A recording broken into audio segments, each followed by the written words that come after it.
Hello દોસ્તો, તમને ખબર જ છે કે આપણે એક સિરીઝ ચાલુ કરી છે। તે સિરીઝમાં આપણે જીસીઆરટીના એટલે કે પાઠ્યપુસ્તકના 10 મોસ્ટ આઈએમપી આપણે જોઈએ છીએ। દોસ્તો, આપણો ટાર્ગેટ છે કે જીસીઆરટીના તમામ આઈએમપી પ્રશ્નો આ સિરીઝમાં આપણે લઈ લેવી એટલે કે જોઈ લેવી।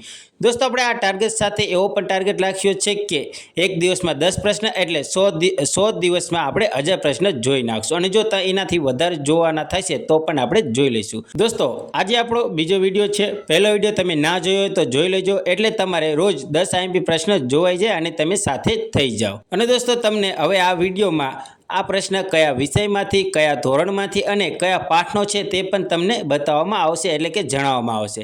એટલે કે આ સિરીઝ તૈયારી કરવા માટે ખૂબ જ અસરકારક છે અને અસરકારક સાબિત થશે પણ। એટલે તમે ચેનલ સાથે જોડાઈ જજો એટલે કે ચેનલને સબસ્ક્રાઇબ કરી નાખજો એટલે તમને આવા જ મોસ્ટ આઈએમપી પ્રશ્નો મળતા રહે।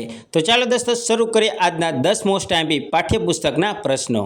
પ્રશ્ન 11। દોસ્તો, આપણે આગળના વિડીયોમાં 1 થી 10 પ્રશ્ન જોયા એટલે હવે આપણે 11 થી ચાલુ કરીશું અને હવે પછીના વિડીયોમાં આપણે 21 થી ચાલુ કરીશું એટલે આપણે ખ્યાલ આવે કે પાઠ્યપુસ્તકમાંથી આપણે કેટલા પ્રશ્ન જોઈએ છે અને જે આપણો ટાર્ગેટ છે કે 1000 પ્રશ્નનો તે પણ પૂરો થાય છે કે નહીં તે પણ આપણે જોઈશું। તો પ્રશ્ન 11। નીચેનામાંથી કાર્બોદિતથી સંપૂર્ણ ખોરાક કયો છે? તો દોસ્તો, આનો આન્સર આવશે ઓપ્શન બી, ચોખા।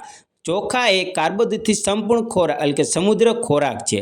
દોસ્તો, આ પ્રશ્ન ધોરણ 6 વિજ્ઞાન આહારના ઘટકોમાંથી જ લેવામાં આવ્યો છે અને કે આ 10 પ્રશ્ન ધોરણ 6 વિજ્ઞાનના આહારના ઘટકમાંથી એટલે કે પાઠ 1 માંથી જ લેવામાં આવ્યા છે। પ્રશ્ન 12। રમતવીરો અને શારીરિક મહેનત કરતા લોકોને ખોરાકમાં શું વધુ લેવું જોઈએ?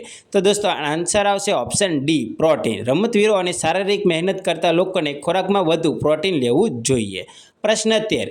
પેઢામાંથી લોહી નીકળવું, ઘામાં રૂજ ના આવી એ કયો રોગ છે? તો દોસ્તો, આન્સર આવશે ઓપ્શન ડી, સ્ક્રવી। દોસ્તો, પેઢામાંથી લોહી નીકળવું, ઘામાં રૂજ ના આવી એ સ્ક્રવી રોગ છે તેમ કહી શકાય।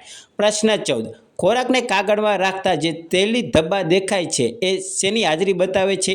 તો દોસ્તો, આન્સર આવશે ઓપ્શન સી, ચરબીની। દોસ્તો, ખોરાકને કાગળમાં રાખતા જે તેલી ધબ્બા દેખાય છે તે ચરબીની હાજરી બતાવે છે તેમ આપણે કહી શકીએ છીએ એટલે કે કહેવાય છે। પ્રશ્ન 15। આપણા શરીરમાંથી અપાચિત ખોરાકને બહાર કાઢવામાં મદદ કોણ કરે છે?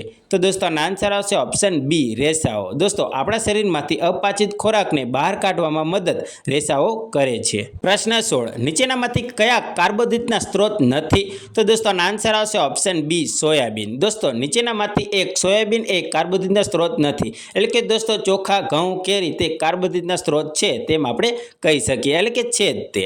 પ્રશ્ન 17। ખોરાકમાં પ્રોટીનની હાજરી હોય તો કયો રંગ થાય છે? એટલે કે ખોરાકમાં પ્રોટીનની હાજરી હોય તો કયો રંગ થાય છે? તો દોસ્તો, આન્સર આવશે ઓપ્શન ડી, જાંબલી। ખોરાકમાં પ્રોટીનની હાજરી હોય તો તે જાંબલી રંગનો થાય છે। પ્રશ્ન 18। કેળા, દૂધ, અળસી, મરચાં આપણા શરીરને શું પૂરું પાડે છે? તો દોસ્તો, આન્સર આવશે ઓપ્શન સી, ફોસ્ફરસ। દોસ્તો, કેળા, દૂધ, અળસી, મરચાં આપણા શરીરને ફોસ્ફરસ પૂરું પાડે છે। પ્રશ્ન 19। આયોડિન, ફોસ્ફરસ, કેલ્શિયમ, આયર્ન આપણા શરીરને શું પૂરું પાડે છે? તો દોસ્તો, આન્સર આવશે ઓપ્શન સી, ખનિજ સાર। આયોડિન, ફોસ્ફરસ, કેલ્શિયમ, આયર્ન આપણા શરીરને ખનિજ સાર પૂરું પાડે છે। પ્રશ્ન 20। વધારે પડતા રાંધવાથી ખોરાકમાં શું નષ્ટ થાય છે? તો દોસ્તો, આન્સર આવશે ઓપ્શન ડી એટલે કે વિટામિન સી। વધારે પડતા રાંધવાથી ખોરાકમાં વિટામિન સી નષ્ટ થાય છે। દોસ્તો, આપણે આજના 10 પ્રશ્નો અહીંયા પૂરા કરીએ છીએ। હવે તમને એક સ્ટાર પ્રશ્ન આપવામાં આવશે અને સ્ટાર પ્રશ્નનો જવાબ તમારે જાતે કે કમેન્ટમાં જણાવવાનો રહેશે। તો સ્ટાર પ્રશ્ન છે, કોલકાતા, હલ્દિયા, પારાદીપ, ચેન્નઈ કયા કિનારે આવેલા મુખ્ય બંદરો છે? સ્ટાર પ્રશ્ન છે, કોલકાતા, હલ્દિયા, પારાદીપ, ચેન્નઈ કયા કિનારે આવેલા મુખ્ય બંદરો છે? અને દોસ્તો, આ પ્રશ્ન આપણે ધોરણ 10ની સામાજિક વિજ્ઞાનની પુસ્તકમાંથી લીધેલો છે એટલે કે આ પ્રશ્ન પણ પાઠ્યપુસ્તકનો જ છે। તો દોસ્તો, આનો જવાબ તમારે કમેન્ટમાં જણાવવાનો છે એટલે કે દોસ્તો, તમને પહેલાં હું ઓપ્શન જણાવી દઉં કે ઓપ્શન છે એ પશ્ચિમ, ઓપ્શન બી પૂર્વ, ઓપ્શન સી ઉત્તર, ઓપ્શન ડી દક્ષિણ।